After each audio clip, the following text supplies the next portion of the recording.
형 let's go 저 건물을 찾으러 RapidMiner. RapidMiner adalah perangkat lunak open source yang digunakan untuk analisis data, pemodelan prediktif, dan analisis pemrosesan bahasa alami. Ini memungkinkan pengguna mengimpor data dari berbagai sumber, membersihkan dan merapikan data, melakukan analisis statik, dan membangun model prediktif yang dapat digunakan untuk membuat prediksi atau membuat keputusan bisnis. Decision tree merupakan model prediktif yang digunakan untuk menggambarkan dan memahami kebijakan atau keputusan yang didasarkan pada kumpulan aturan dan konsekuensi. Struktur model data ini mirip dengan pohon, setiap simpul menunjukkan keputusan atau pengujian pada atribut tertentu, dan cabang-cabang yang menunjukkan hasil dari pengujian tersebut. Dalam analisis data, decision tree sering digunakan untuk tugas-tugas klasifikasi dan regresi. Berikut adalah beberapa elemen utama dalam decision tree. Pertama adalah root node atau node akar. Ini adalah simpul awal dalam pohon keputusan yang mewakili seluruh dataset. Biasanya node akar ini memilih atribut yang akan diuji berdasarkan kriteria tertentu. Kedua adalah internal node. Ini adalah simpul di dalam pohon yang mewakili pengujian atribut.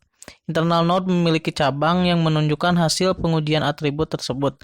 Setiap cabang mengarah ke simpul anak yang sesuai. Yang ketiga adalah leaf node atau node daun. Ini adalah simpul di mana pohon yang tidak memiliki cabang. Leaf node ini mewakili hasil akhir atau prediksi. Misalkan, dalam tugas klasifikasi, leaf node mungkin mewakili kelas target yang akan diberikan sebagai prediksi. Sedangkan dalam tugas regresi, leaf node mungkin berisi nilai prediksi. Yang keempat adalah cabang atau branch. Cabang-cabang dalam pohon menghubungkan node-node tersebut dan menggambarkan alur dari pengujian atribut ke hasil akhir. Yang kelima adalah splitting atau pemisahan. Ini adalah proses memilih atribut terbaik untuk dibagi pada setiap node internal. Tujuan dari splitting ini adalah untuk meningkatkan ketepatan prediksi pada pohon keputusan. Keputusan pohon diambil dengan mengikuti alur node akar ke node leaf, di mana setiap simpul internal menguji suatu atribut dan menentukan cabang mana yang harus diikuti berdasarkan hasil dari pengujian tersebut. Decision tree adalah model yang mudah dipahami dan dapat digunakan untuk mengabarkan aturan keputusan dalam bentuk yang lebih terstruktur. Decision tree adalah salah satu teknik pembelajaran mesin yang paling umum digunakan, dan algoritma seperti ID3, C4.5, CIRT, dan Random Forest digunakan untuk membangun pohon keputusan berdasarkan data yang diberikan. Pohon keputusan juga digunakan dalam berbagai bidang, termasuk klasifikasi, prediksi, pengambilan keputusan, dan pengenalan pola. Baik, di sini saya akan menjelaskan mengenai dataset untuk shopping trends. Shopping trends sebuah pembelanjaan pakaian, aksesoris.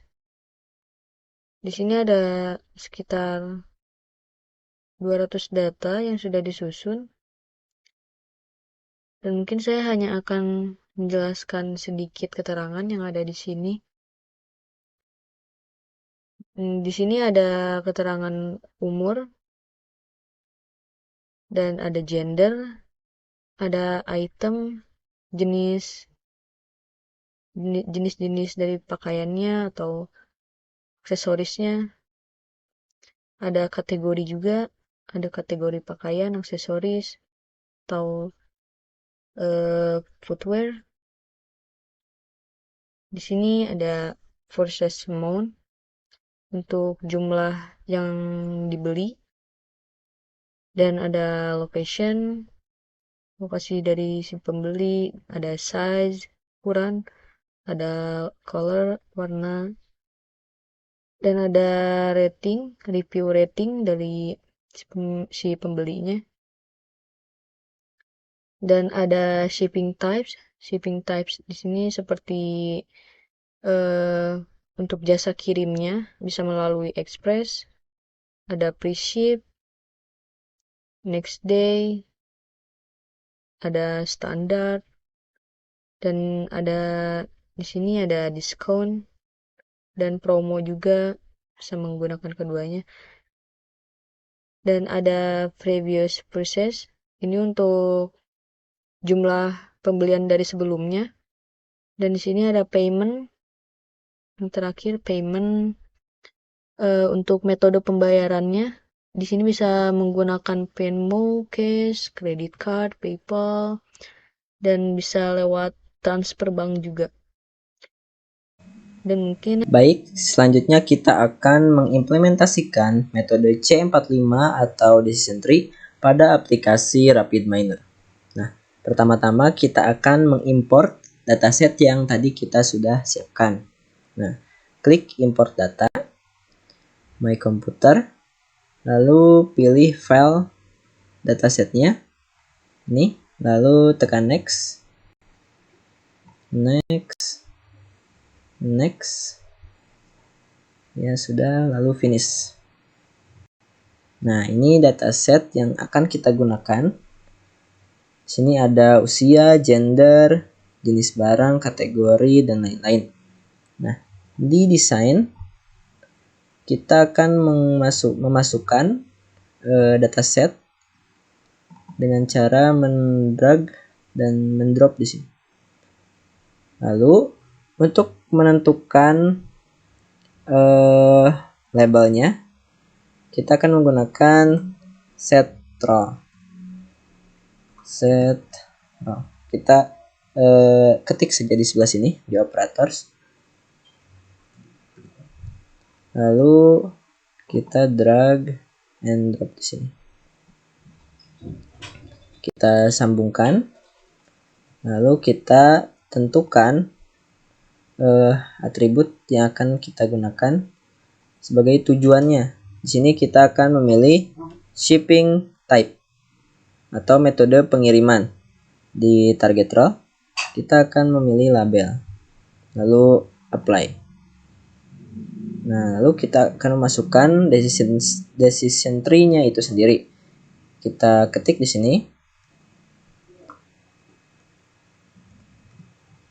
decision tree. Nah, lalu drag and drop.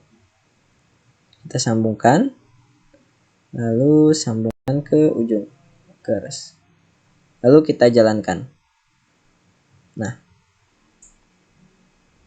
jadi hasil dari RapidMiner tersebut di sini apabila jumlah pembelian kurang dari sama dengan 98.500. Nah, di sini ada apabila lebih besar dari 98.500, maka pembeli akan menggunakan metode pengiriman gratis ongkir atau free shipping.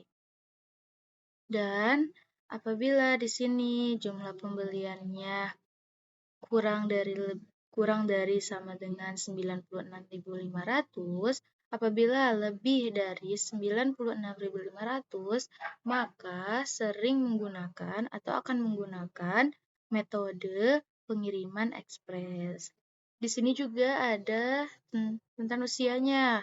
Ada pembelian atau pembayaran lebih dari 20.500 apabila kurang dari sama dengan 20.500, maka akan mendapatkan atau akan menggunakan metode pengiriman free shipping atau gratis ongkir.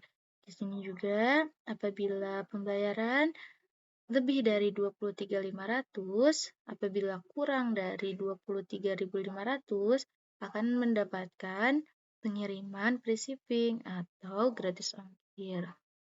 Nah, apabila pembayarannya kurang dari 24.500 atau lebih dari 24.500, maka akan menggunakan metode pengiriman barang, yaitu next day, jadi di hari berikutnya. Nah, apabila kurang dari 25.500, maka akan mendapatkan juga gratis ongkir atau free shipping. Di sini juga ada yang kurang dari 26.500.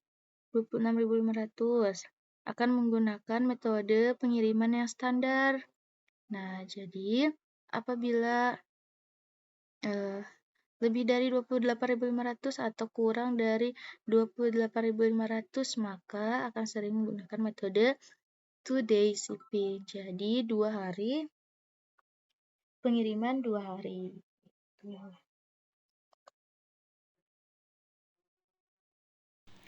Nah, mungkin itu saja presentasi atau video dari kelompok kami, itu kelompok 2. Assalamualaikum warahmatullahi wabarakatuh.